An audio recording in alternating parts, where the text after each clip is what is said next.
Welcome everybody to another episode. My name is Dwyan. In today's video, we're gonna look at the power and potential of the independent voter in shaping the future of American politics. This video is aimed specifically at those of us independent voters, truly independent voters, who are tired of the two-party system, who want to break the duopoly and really seek a viable alternative. Now, in this video, I'm going to present some arguments and some data. You know, I'm a data guy. We're going to look at the numbers that will hopefully encourage independent voters in 2024 to vote for third-party candidates. Not as a protest, but really as a strategic move to build a viable alternative party or parties in the United States. I think it's critically important. So we're gonna look at the videos in three sections. The first, we're gonna go back. You know me, I'm a numbers guy. We gotta look at the numbers. We're gonna put some context to this. You know, how many voters are there in America? How many are eligible? How many are registered to vote? How many are Republicans? How many Democrats? But most importantly, how many of us are independent, right? Then we're gonna look at how the independent voters, how we voted in 2020. Then I got a clip by Larry Sharpe. He was interviewed recently on the Kim Iversen Show, and he really gives a very strong, compelling case for why independent voters need to really vote third party in America, particularly in 2024. Then I'm going to come back at the end with a sort of conclusion where I will sort of bring together in a more digestible form what Larry was talking about. So with that, let's get started right now.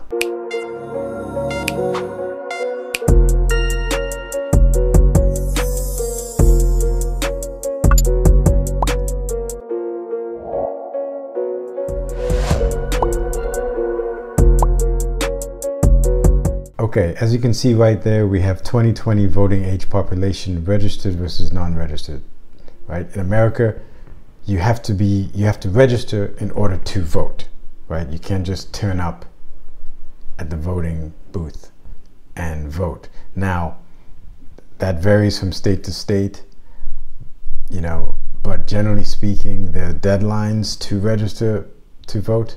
So you need to be registered, right? So that's the first number that we need to understand.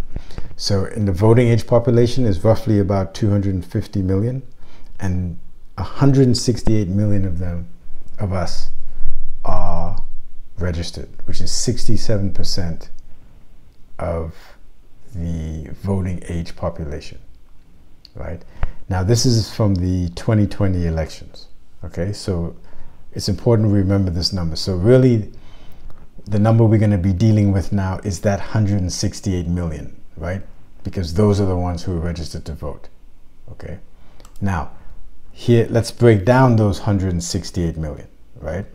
Registered voters by party affiliation. And again, this is from 2020. You can see that in that 168 million, 40 million are registered to the Republican Party, 50 million are registered to the Democrats, which means there's 78 million Americans who are quote unquote independent. Okay, they're not registered to either of the two parties. So when you look at that, you can see clearly then that the independent voters outnumber both the Republicans and the Democrats. But the truth is, this is not an accurate number for the independents. And the reason why is this. Now, in 17 out of the 50 states, okay, so America has what is called closed primaries and open primaries, right? Closed primaries occur in about 33 of the 50 states. And in closed primaries, you must register with a party in order to participate in those parties' primaries, okay? So in other words, this 40 million that you see here and 50 million, 40 million for Republicans, 50 million for the Democrats is a low number because it only accounts for 33 of the states. In the other remaining 17 of the states, you have what are called open primaries, okay? Which means that you don't have to register with a party in order to vote. However, you do have to choose one. You can't vote in both of the parties, of these parties' primaries. You do have to choose one. And again, you know, it varies from state to state. So what am I getting at? What am I getting at is this, that 78 million of independents, okay, which accounts for 46%, almost half of the registered voters, is not all truly independent, right? And again, as you can see there, I've said that you have the 33 states, which is closed primaries, 17 states, which are open primaries. So how many independents really are there? Now, it's anyone's guess.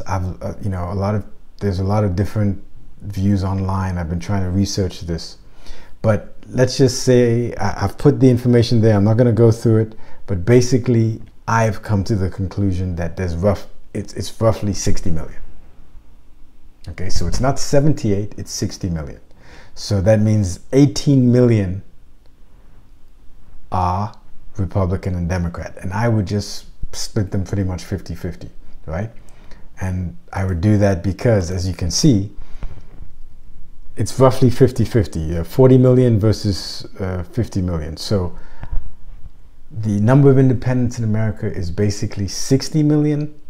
The number of Republicans is basically 49 million, and Democrats 59 million, which still puts, even by my guesstimation, you know, the independent voters are quite sizable in the United States of America. So, and that's what I mean by there's great potential in third-party candidates actually challenging the two major parties. How did this large group of independents, okay, how did they vote in 2020? That has to be the next thing we look at. Well, this is how they voted. Apparently 10 million did not vote, and the truth is there could be Republicans and Democrats within that 10 million as well. But let's just say for the sake of just keeping it simple, this is the breakdown of how independent candidates voted in 2020. Okay? 31 million voted Democrat and 34 million voted Republicans. Okay? And only 3 million voted for actual independent parties or candidates. Okay, and again, this number actually comes, I don't have a source there, but this comes directly from the FEC, right? The Federal Election Commission. They create a report at the end of every presidential election where it's basically a report about the numbers, the hardcore, how many people voted for Democrats, Republicans, independents in every single state. And again, there's a link to that report in the description of this video. So what am I getting here? Well, what I'm getting at is that there's 60 million independent voters, which is roughly about 35, anywhere between 35 and 40% of the voting electorate, those people who are registered to vote, roughly about 35% of them, okay, which is probably the largest base, are considered independents. But as you can see in the 2020 election, the independents pretty much voted for either Republican or Democrat. And then when you look at the final vote count in the 2020 presidential elections, that's how Joe Biden, the blue there, was able to get 80 million, right? Which is a record, right? Remember, I showed you that the Democrats only really have about 50 or 60 million who are dedicated to them, who are registered Democrats. But us independents, come election time, we tend to vote Republican or Democrat. And as you can see, only 3 million of us actually voted for third-party candidates. That's you can't even see the green over there. And this is the final popular vote count in the 2020 elections. Joe Biden, 81 million, Donald Trump, 74 million, and then 3 million for all independent candidates combined. Now, you might say to me, well, are they truly independent then? Well, again, and again, I'm going to do another video on this, but really analyzing why independents are voting for, they're independent, and a lot of them are tired of the two-party system, but they still keep voting Republican or Democrat. That's a whole nother video. But the important point that I wanted to break down here is that the independent voters of America is a very large voter base, and I would even argue they're larger than the registered members of Democrats and registered members of Republicans. And that's the key point that I want people to really take from this, right? Because when I start to talk about third parties and voting for third parties, you know, a lot of people will say, no. But the votes are there. But somehow we still keep voting for the two major parties. And a lot of it has to do with psychological reasons. We feel that, you know, if we don't vote for one of the two major parties, then the other guy who we really don't want is going to get in. And that was the case in 2020. You know, people were just voting Democrat because they didn't want Trump in, or people were just voting Trump because they didn't want Biden. Okay, I want to bring in Larry Sharpe. He was recently interviewed on the Kim Iversen Show, and it was just a few days before RFK Jr. suspended his campaign. And again, I'll talk more about that in a subsequent video, an upcoming video. Now, in this particular video or interview, Larry Sharpe is talking about the potential that a third-party candidate has in 2024. And in this case, of course, he was referring to RFK Jr. because, as you probably know, RFK Jr. has been polling very well. It's been going down in recent months, but he still has quite a following. He's managed to raise a lot of money, and he's probably the most viable third-party candidate in this election. So let's hear what Larry Sharpe has to say. Two pieces: actual victory, and then what we as independents, third parties, libertarians would consider victory too. So there's two levels. I'll give you actual and then just a victory in general. If he just gets 5%, nothing else, just breaks 5% overall in the country, which is nowhere near unrealistic. At his height, he was polling at 19%. So if he just breaks 5% across the country, officially he will have qualified for matching funds for a presidential election in 2028. He has to create a political party. He has to create a political party in order to do that. Gotta let me finish. Just doing that makes news, makes people think, oh my God, he could actually do something. Wow, that will motivate independents throughout the entire country. That will make lawsuits. That was the We the People Party is that party. There will be lawsuits saying that We the People Party is the party that deserves that. That will happen. That movement is better than anyone else has done anything since Ross Perot. So just 5%, which is very doable, and in fact probable that he can break 5%. I mean, most people would agree with that. He breaks 5%. That happens. That's a win in itself. He breaks a hole that the rest of us can run through. That's number one. Okay. Second piece. Okay, before he goes to the second piece, and this is true. This is why, because initially Kim was like, no, he doesn't, he can't win. No, it's not about him winning. And I'm going to go a little, after the video is done, I'm going to go into what he means by this 5% and break it down and why that's important. You know what I mean? From the point of view of he was saying, which is from a legal point of view, and also from the point of view of just the optics of it, how it looks. Okay, but I'm jumping ahead here. I'm going to get into it. So that's the first point. It's not about, because a lot of people will say to me, oh, well, why are you going to vote for a third-party candidate? They're not going to win. Well, okay, that may be true, but we're trying to build, or we're trying to get to a point where a third party is a legitimate party in America. And it's got to start somewhere. And it starts, the very first thing starts with voting for it. And that 5% number he gave is not random. That has a specific meaning, and I'm going to get into that. What if he just wins one state? Just one. He wins, say, for example, Utah. Utah is 4-1 Republican and Democrat. 4-1.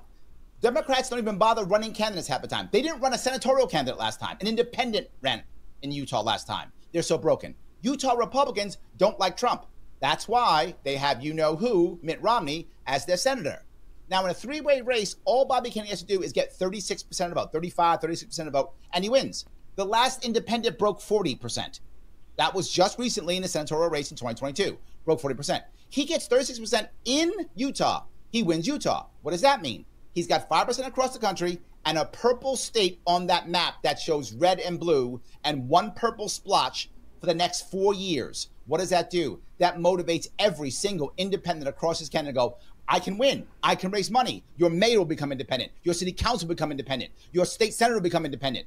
Independent parties will explode. It will break the system. Yet again, he breaks the system. Why do you think Democrats and Republicans care so much? Because they know what I know. They know that is real. They know that could actually happen and it will devastate them. Otherwise, they let him go. You know the odds of him getting 270 are astronomical. He's not getting 270 electoral. It's astronomical. Of course, we all know that. So leave him alone. Let him fail. They let Gary Johnson fail. They let Jill Stein fail. Why not let him fail? Because what I just said is real. And let me go to the next piece. Here's the actual path to victory. Okay. I was just determining whether I should play this next piece about what's the path to victory, especially in light of the fact that, you know, it does seem that RFK sort of, you know, rescinded a little bit. He suspended his campaign. He hasn't dropped out. His campaign's not over. You can still vote for RFK Jr. But is it worth talking about the path to victory? If you're interested, I'll leave a link to the thing below. But I wanted to pick up on what he said, right? That a lot of, as I said before, a lot of times people think that, oh no, you voted for a third party, they're not going to win. That's not the point. The point is you've got to vote for them, number one, so they can get to this 5% level. I'm going to talk about that in a second. But also because of the optics. You know what I'm saying? It'll give it people will be like, oh, the third party and independent can win. It'll encourage the independent movement, right? Up until now, there's been nothing. I showed you the stats before. Of the independents, only 3 million independents, of which there are at least 60 million. Only 3 million of them actually voted for third-party candidates in 2024. We're not going to break the two-party system, continuing to vote for the two dominant parties, period. Now, let's get into why this 5% is important and go a little bit deeper. Voting for a third party, I can't stress this too much. Voting for a third party is not about them winning, right? The chances of a third party winning in 2024 are very slim. Don't get me wrong, right? But there are benefits to voting for a third party nonetheless. And one is getting 5% of the popular vote. So what we're talking about here is basically public funding of campaigns, of election campaigns, which, by the way, up until 2008, that was pretty much how presidential election campaigns were funded, right? It was public financing. There were limits on spending and a lot of rules that you have to adhere to that you don't have to if you forego public financing, which in today's modern era, Republicans and Democrats do not get public financing. They do private financing. And as you can see up there, how's the program financed? The Presidential Public Funding Program is financed through that $3 checkoff that appears on your individual income tax returns. You said, yes, I would like to donate $3 to that. And that is where our elections are funded. And the program has two elements: matching payments to participating candidates, during the primary campaign, and grants available to nominees to pay for the general election campaign. So there's two aspects here. There's the primaries, and then there's the presidential campaign. Matching funds for the primaries and a grant for the general election campaign. Okay. Now, I want to go to this slide here. So in America, and this is legal terms, right? In America, these are the terms for a party. You have a major party, and a major party is any party that can get 25% or more of the popular vote in a general election, right? And as we all know, there's only 2 major parties in the United States of America, because only 2 parties have been able to get that amount of votes, and that is of course the Republicans and the Democrats. Now, you are a minor party legally if you can get between 5 and 24% of the popular vote. So you see that 5% there? And this is what Larry was mentioning, right? Because once you get that 5%, you get minor party status, as you can see there. And then if you're less than 5%, basically you're just considered a new party, right? So we have 2 major parties in America. We have no minor parties in America. And we have a whole bunch of new parties. So from a strategic point of view, you know, a baby has to first crawl before it can walk. It has to walk before it can run, etc., etc. So we have to think about it, independents, and I'm not talking about independents who they're not registered with Republicans and Democrats. In my definition, you're an independent, but then there's independents who, even though they're not registered, they still vote one way or the other all the time. They never vote for a third party, right? I wouldn't consider those people truly independent either, right? I'm talking about people who are tired of the 2-party system, the Democratic Party and the Republican Party, both of them. And I am talking about, you know, getting to a point where we have a viable third party or third parties, minor parties, as you can see there, right? And it has to be strategic, and we have to vote, ladies and gentlemen, because as you can see, if you want to become a minor party in America, you have to have 5% of the popular vote. Now, once you get 5% of the popular vote, you qualify for presidential primary matching fund payments, right? And as you can see there, candidates seeking their party's nomination to the presidency can qualify to receive matching funds. Now, you don't need to have a party to get the grant, which is for the presidential election campaign, but obviously you need to have a party for the primary matching fund, because these are the primaries. This is your party's election, right? So a candidate must receive 250 contributions from a minimum of 20 contributors in each of at least 20 states. And that's how you get that total of 100,000, right? It has to be $250. It cannot be more. And it has to be 20 contributors from 20 different states, right? And again, the reason why obviously that is show that it shows that the party has broad support. You understand what I'm saying? So that's key. Once you do that, then the matching fund payments, and it's called matching because you will get 100,000. So once you hit that first 100,000, the 250, another 100,000 will come. In this cycle, we can see here, this is a third-party candidate for the Green Party, Jill Stein. You can see that she was eligible to receive federal matching funds because she achieved what?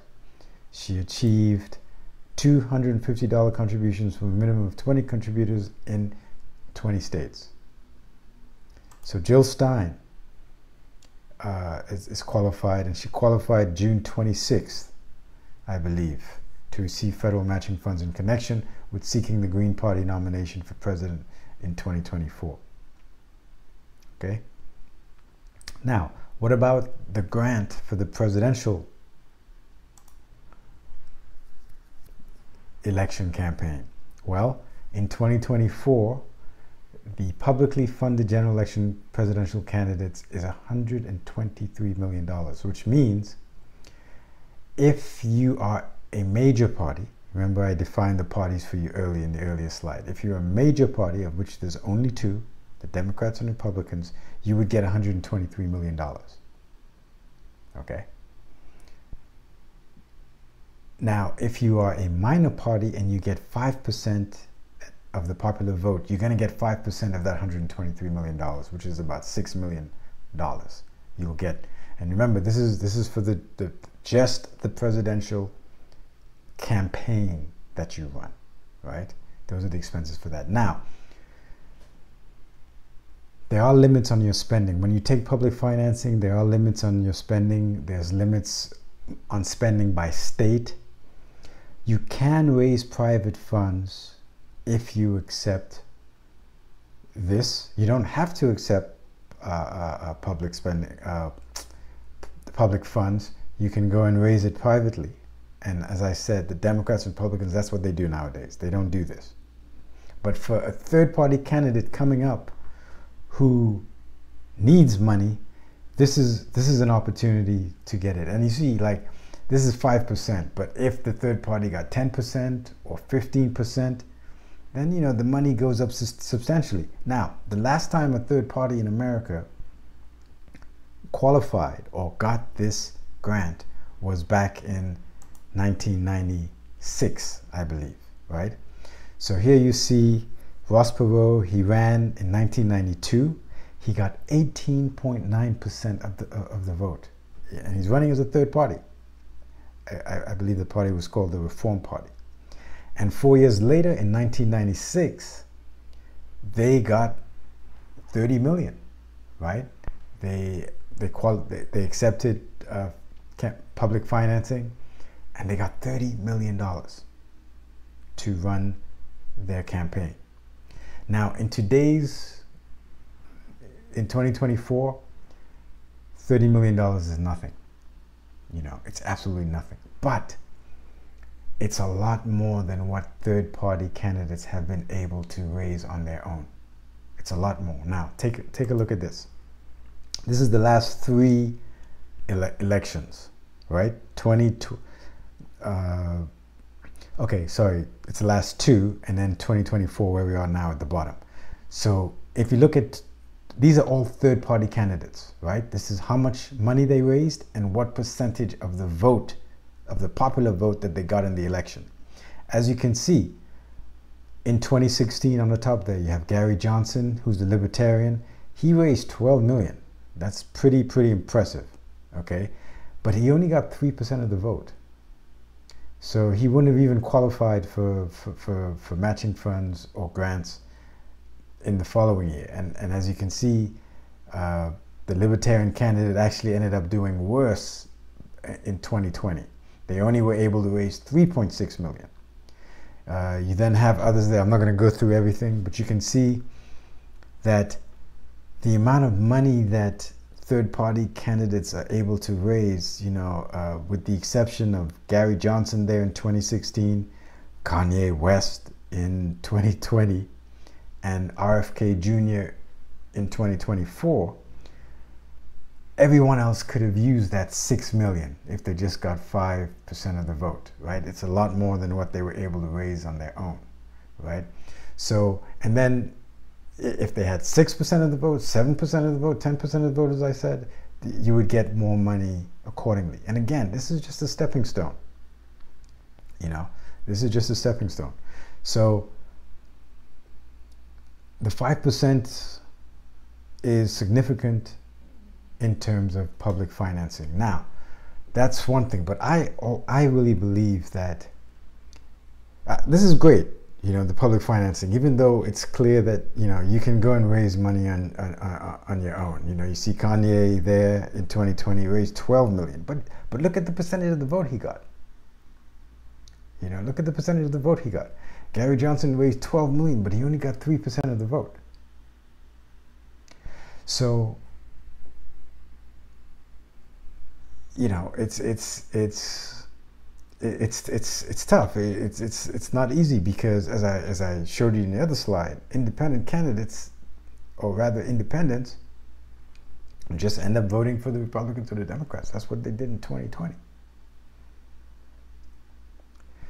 So the real benefit, I think, right, for getting that 5% is that in, I believe, half the states, maybe more, if you get 5% of the popular vote, you automatically get ballot access.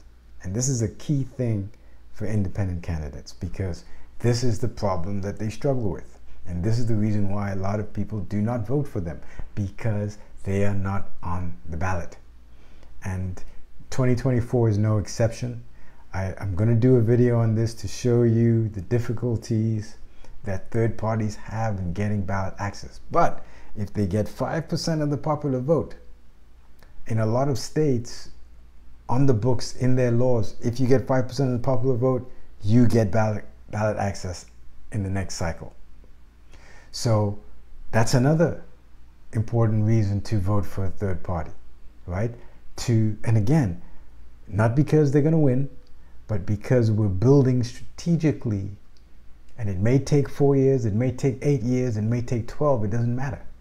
Okay, I mean, we independents, we've been talking about this for how long? You know, trying to get a third party going. We've been talking about it for so long. If we just voted, we would be in a different position right now. Okay, with that, I'm going to end it right there. Thank you very much for watching. I appreciate it very much. Again, I'm going to continue doing this. We got about 10 weeks, 9.5 weeks left until the 2024 US presidential election. I'm going to keep coming on this and harping on independence. Please vote third party. Don't be fooled by anything the Democrats say, even the Republicans. I agree Trump is an anomaly, but the Republican Party is still controlled by the Republican establishment, who, by the way, don't like Trump. And we, of course, know about the Democratic Party. They're totally controlled by the Democratic establishment, okay? There's no populism in the Democratic Party. So it is incumbent, I think, upon us independents who are tired of the two-party system. We gotta vote third party. I'm not telling you who to vote for. You know, there's third parties on the left, the Green Party. There's third parties on the right, the Constitution Party. There's ones in the middle, center-right, sort of. You have the Libertarian Party. You know, so there's independent candidates who have their own views. You know, there's lots of choices to choose from. And don't feel that they cannot win. Remember, if any of those third parties can just get 5%, it changes the game for the next cycle. Just like it did, and you saw in 1992 with Ross Perot. Now, you might be wondering, well, how did Ross Perot do in 1996? Well, he only got 8% of the vote. But there was a lot of reasons for that. The party was not really, it was really Ross Perot rather than the party, you know, and I think that we really have to build a party, so it doesn't matter who the leader is, you know, the party is still strong, and I think that's important. That's what the Democrats have, that's what the Republicans have. But a lot of times, third party candidates, it's all about the individual person rather than the party. And that's something I think we need to resolve. Thanks for watching. I appreciate it very much. Leave your comments. I'd love to know, and I will continue to follow this. Stay tuned. Stay subscribed to get the latest videos. Peace and love. I'm out.